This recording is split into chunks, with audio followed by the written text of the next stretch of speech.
At exactly 3 in the morning, my phone buzzed. It was a text from my landlord, and it said, "Pack your things and leave now. Don't ask questions."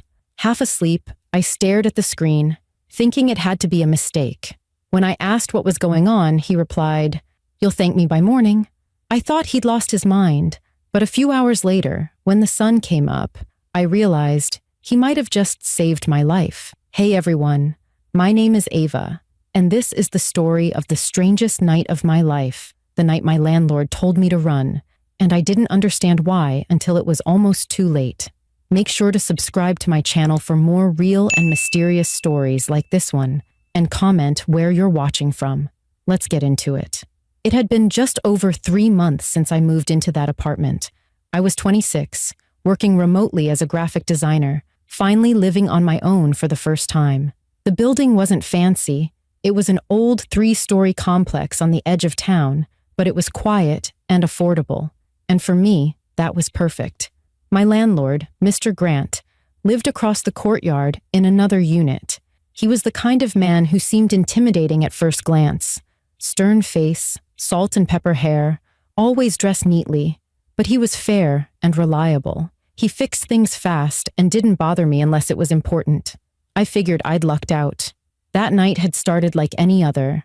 I'd finished work around midnight, made myself tea, and curled up on the couch to watch a movie. My cat, Pepper, was asleep next to me. The TV cast a soft blue glow across the room. Everything felt normal and safe. I eventually dozed off halfway through the movie, wrapped in a blanket, with the sound of rain tapping against the windows. Then my phone vibrated against the coffee table. I blinked, half awake, and reached for it, squinting at the bright screen. A message from Mr. Grant glowed across the top. "Pack your things and leave now. Don't ask questions." I frowned, rereading it twice. What kind of message was that? I thought maybe he'd sent it to the wrong tenant, or maybe something was wrong with the building, like a gas leak or fire. I texted him back, "Mr. Grant, what's going on? Is everything okay?" The reply came instantly.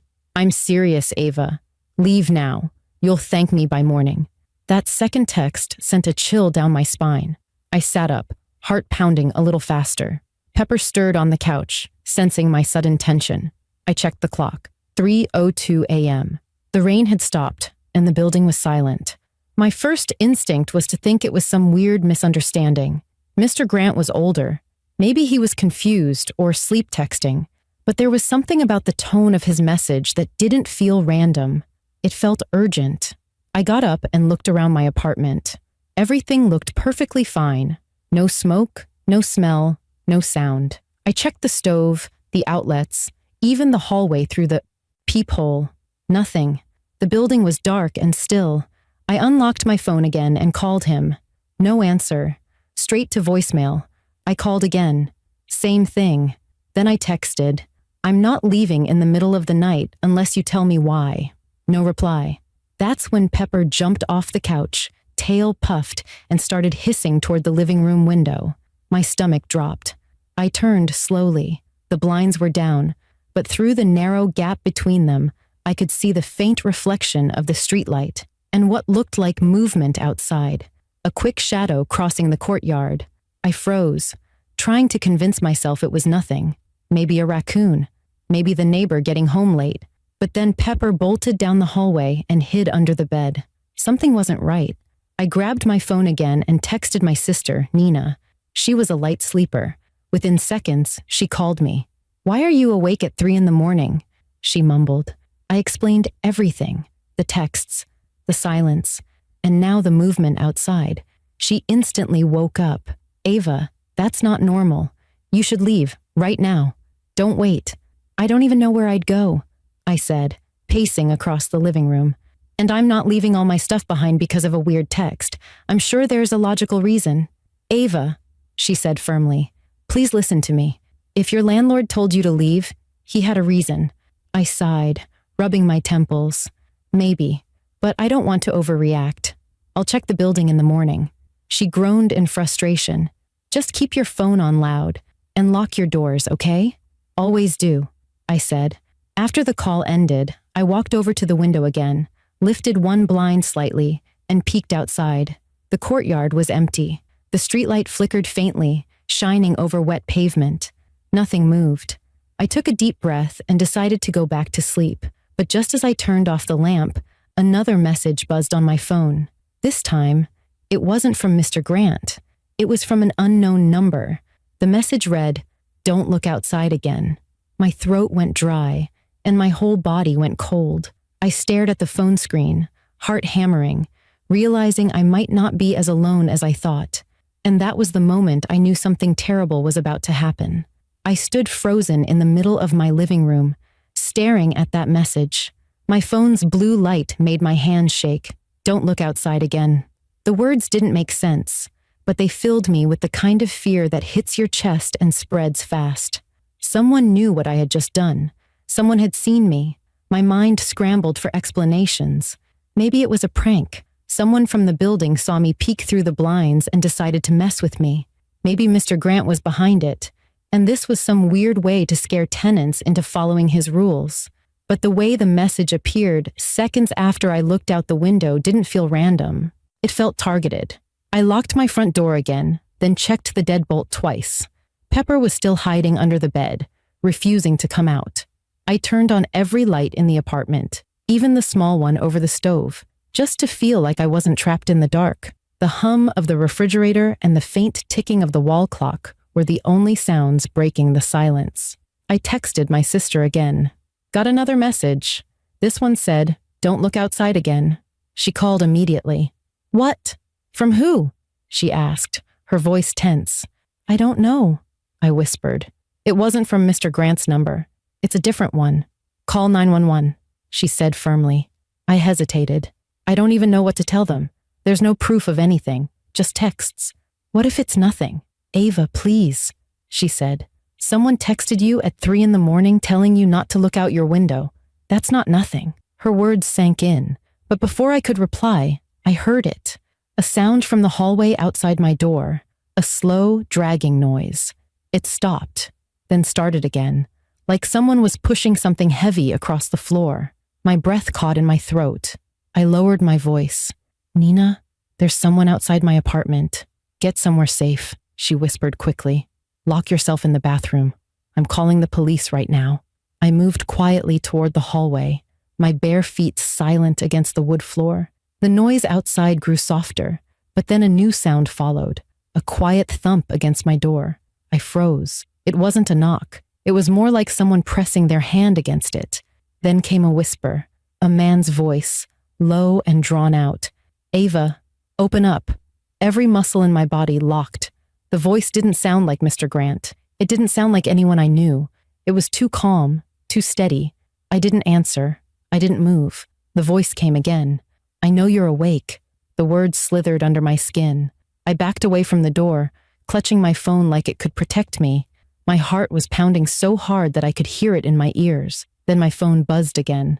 A new message, this time from Mr. Grant. "Do not open the door. Don't speak. Stay quiet." That confirmed everything I feared. Someone was really out there, and my landlord knew. The next minute felt like an hour. The whispering stopped. I heard the faint click of my door handle being tested, then silence. A few seconds later, footsteps moved away, slow and deliberate, fading down the hall. I ran to the bedroom, slammed the door shut, and locked it. My hands were shaking so hard I could barely text. I messaged Mr. Grant again. "What's happening? Who is that?" He replied instantly. "They broke into one of the empty units earlier. They're still in the building. I called the police, but it'll take time. Don't make a sound." The room suddenly felt smaller. I backed into the corner, trying not to cry, trying to listen for any hint of movement. From outside, faint footsteps echoed again, this time heavier, closer. The creak of the floorboards told me whoever it was had come back. I could hear them stop right outside my door again. Then, the unmistakable sound of metal scraping against wood.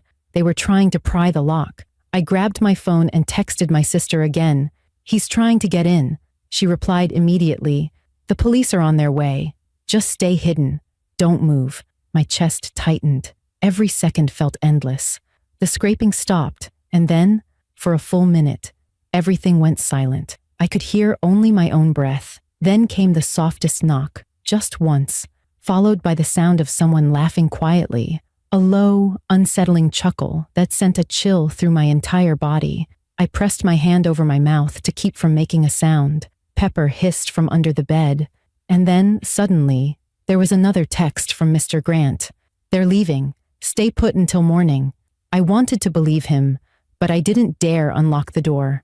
I stayed where I was, crouched in that corner, gripping my phone, eyes fixed on the doorknob. Hours passed like that. The night stretched on, silent except for the occasional creak of the old building and the wind against the windows.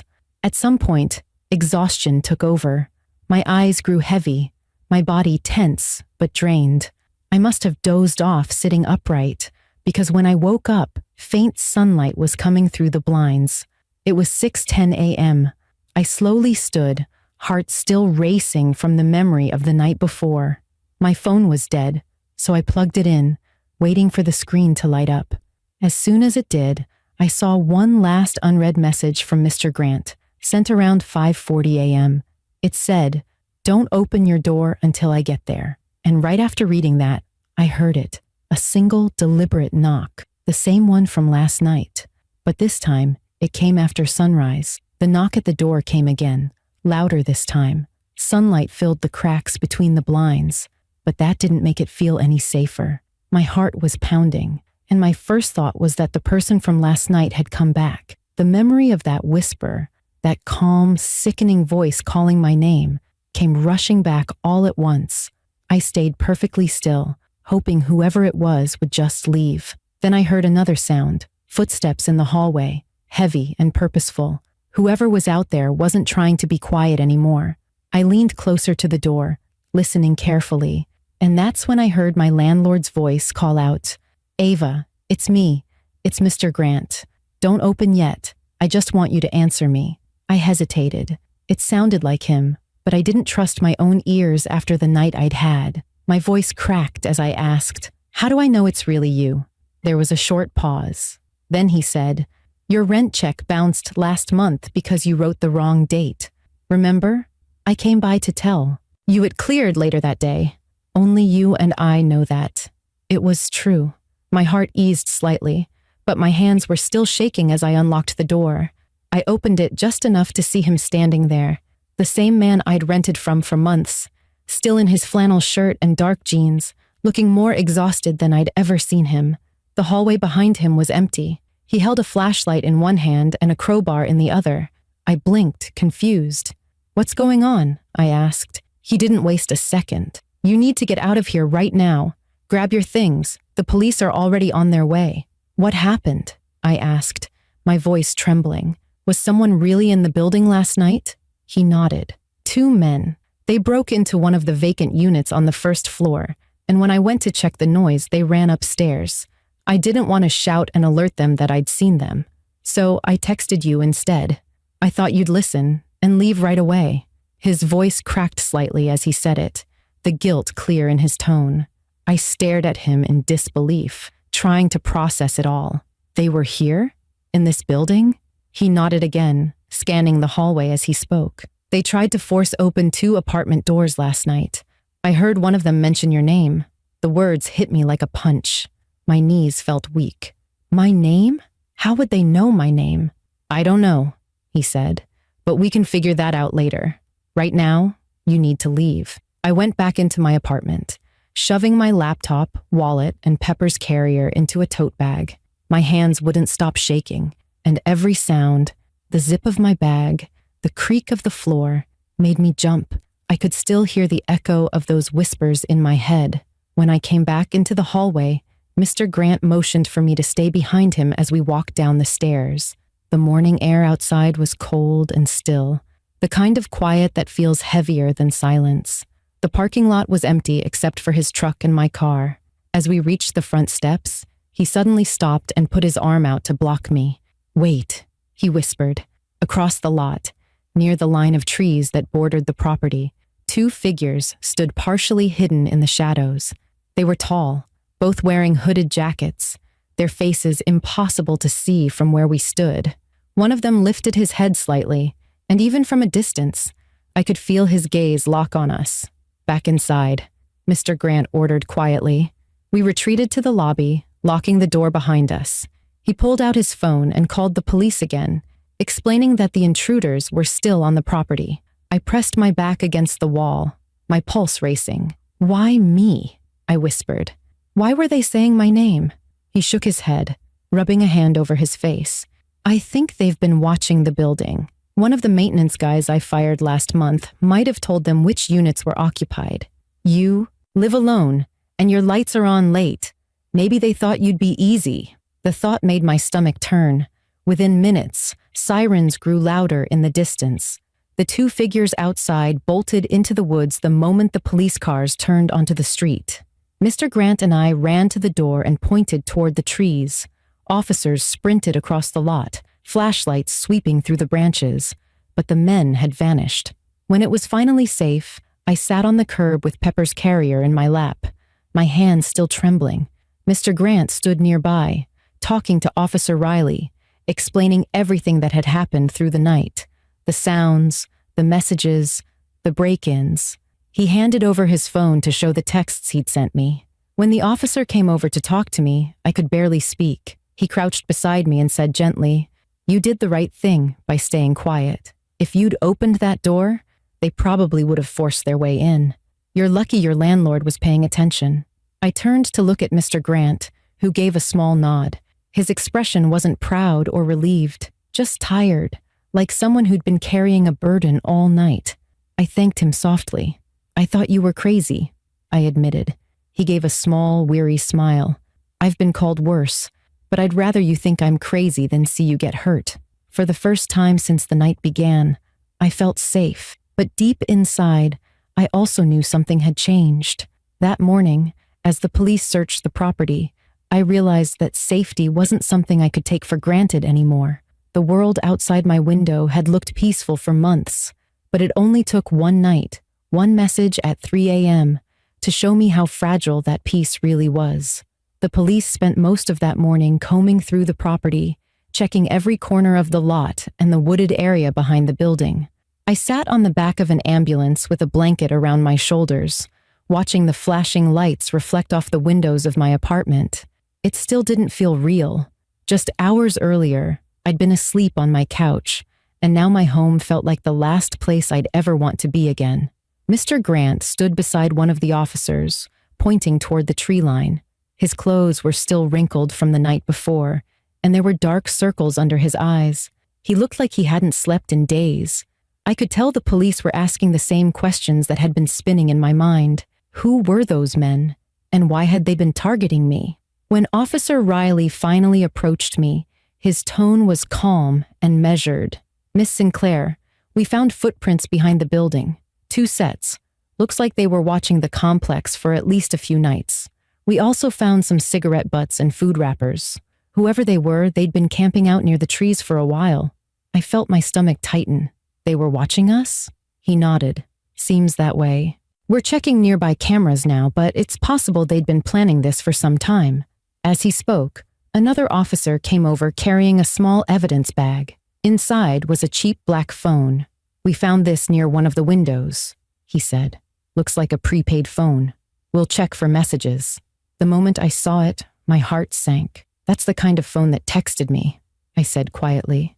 The number wasn't saved, but the timing. It matched exactly when I looked out my window. Mr. Grant turned sharply. "Wait, they texted you?" I nodded, holding out my phone. I'd shown him before, but now it felt different, knowing there might be proof. "I got 2 messages," I explained. "The first one from you, and the second from an unknown number. It said, 'Don't look outside again.'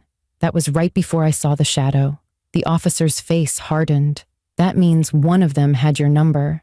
I stared at him, my heart sinking even lower. "But how could they? I don't give out my number to anyone here.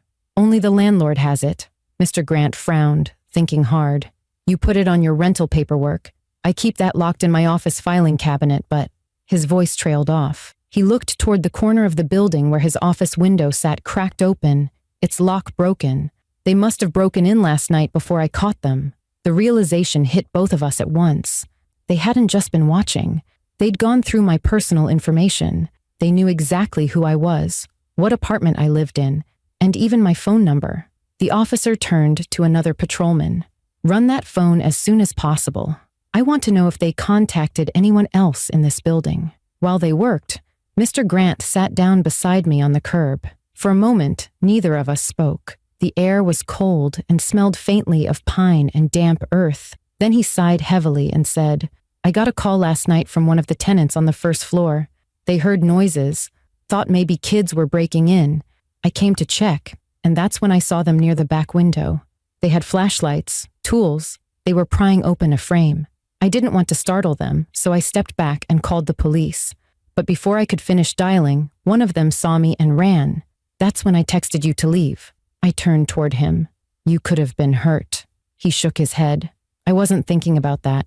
I was thinking about how your unit's right above theirs. If they went up there next, his voice broke slightly. I didn't want to take that chance. As the sun climbed higher, the officers finished their search.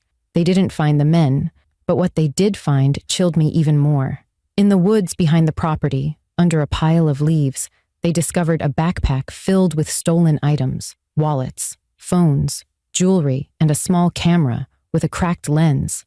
When they turned it on, there were videos recorded inside people's homes. Some were clearly taken from windows, others from door cracks. One clip showed my own apartment. The video was grainy, but I recognized my couch, my cat, and the soft light of my living room lamp. It was recorded 2 nights before. I felt sick. My hands started shaking uncontrollably. They were inside? I asked, my voice barely audible. No, the officer said, shaking his head. It looks like they filmed through your window from outside. But that means they were close enough to see everything you were doing. My knees went weak. I sat down on the step again, trying to breathe. Mr. Grant placed a hand on my shoulder, steady and reassuring. They're gone now, he said softly, and the police will find them. You're safe, Ava. But I didn't feel safe, knowing that someone had stood outside my window at night, recording me, studying my life without me even realizing. It changed everything. My home, which had once been my peaceful space, now felt invaded.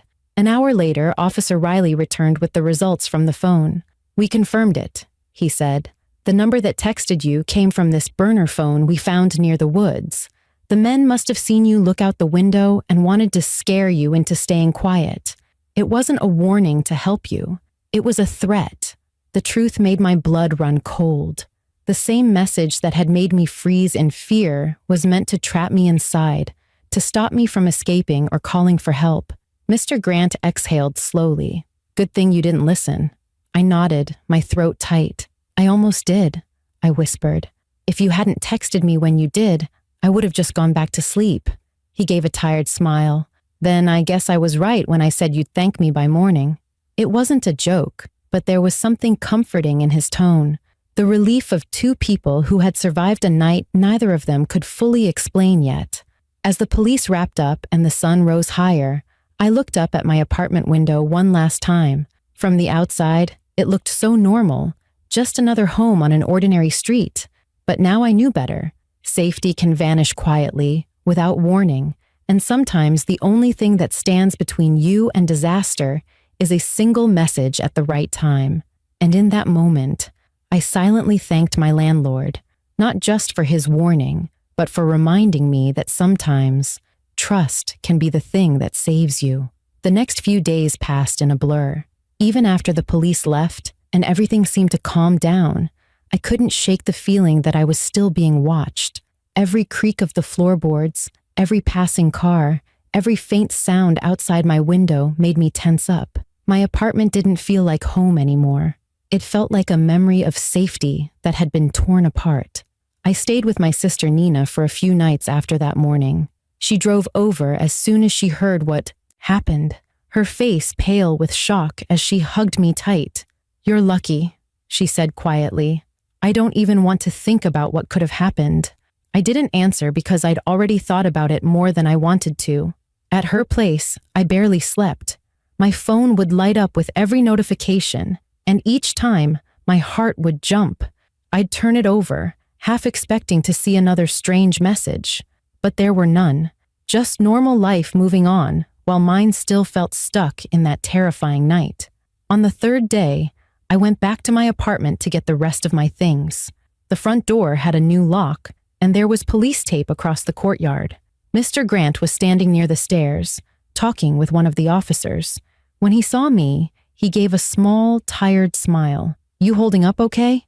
he asked. I nodded, trying to. He rubbed his hands together, looking out across the parking lot. "They're still searching the area. They think those men may have hit other apartment complexes in nearby towns. The police found a car they ditched a few miles out. It was full of stolen property." Hearing that made me shiver. The idea that people like that had been planning something for weeks, maybe even months, and I'd been living right in the middle of it. It made my skin crawl. "Did they say why they picked me?" I asked quietly. Mr. Grant shook his head. "Probably because you lived alone. Easy target. That's what these guys look for. But you got lucky. You really did." I looked down at my hands, still fidgeting with my keys. "No," I said softly. "I didn't get lucky. You paid attention. You trusted your gut. I didn't." He sighed. "You trusted logic. Nothing wrong with that. Most people wouldn't leave their home over a strange text at 3 a.m. You're not the one who should feel guilty here." For a moment, I didn't know what to say. Then I noticed something on his arm, a small scratch running along his wrist. "Did you get hurt?" I asked. He shrugged it off. "One of them swung at me when I was trying to stop them from getting into the lower unit. Caught me off guard. Nothing serious." I looked at him, realizing how close he'd come to being in real danger, too. "You could have been killed," I said. He gave a faint smile. "Maybe, but I couldn't just let them hurt anyone. I've lived here for 20 years. These people are like family to me. You are too, in a way." The sincerity in his voice hit me harder than I expected. For months, I'd thought of him as just a landlord, the guy who fixed my sink or sent reminders about rent. But that morning, standing in the quiet of that courtyard, I realized he was something else entirely. A protector. Someone who cared even when he didn't have to. A few weeks later, I found a new apartment across town. It wasn't far, but it was newer, brighter, and surrounded by people. For a long time, I avoided unpacking, fully. I kept my phone next to my bed every night, the brightness turned up, the sound on high. Every time it buzzed, I froze for a second before checking. Then, one morning, about a month after moving, I got a text. It was from Mr. Grant. "Just checking in. Hope the new place is treating you well. Stay safe." I smiled for the first time in what felt like weeks. I typed back, "Thank you for everything. I'll never forget what you did for me." He replied a minute later with just one line, "Told you you'd thank me by morning." Reading those words made me laugh through the tears. It was the same line he'd sent that night, the one that had confused me, scared me, even annoyed me at first. But now, it felt different. It wasn't just a warning. It was a reminder that sometimes the people you least expect to protect you are the ones who'll risk the most to keep you safe. The police never did catch the men who broke into the building, but I stopped letting that thought consume me. Life slowly went back to normal. I got back into work, started seeing friends again, and even found small bits of peace in my new routine. But I learned something that will stay with me forever. Fear doesn't always come with a loud knock or a scream. Sometimes it comes quietly, through a simple text message that changes everything. Now, whenever I get that gut feeling that something isn't right, I listen. Because that night taught me that instincts exist for a reason, and ignoring them can cost more than you ever imagine. A few months later, I stopped by the old complex to drop off a thank you card for Mr. Grant. His truck was still parked out front, but when I knocked on his office door, it was empty. The building manager told me he'd decided to retire and move closer to his family out of state. He left a small note taped to the door. It said, "Take care of yourself, Ava. The world's not always kind, but it's still worth trusting the good people in it." I stood there for a long moment, reading it twice before smiling. For the first time since that night, I didn't feel afraid. I felt grateful. When I drove away, I passed my old apartment. The new tenants had hung curtains in the window, bright yellow ones. The place looked warm again, full of life. And for a moment, I realized that maybe that's how healing works. You don't forget the darkness, but you learn to see the light again. If this story made your heart race or made you think twice about trusting your instincts, make sure to subscribe to my channel for more true, mysterious stories and comment where you're watching from. Sometimes, one simple message can save a life, and I'll always be thankful mine came at 3 a.m.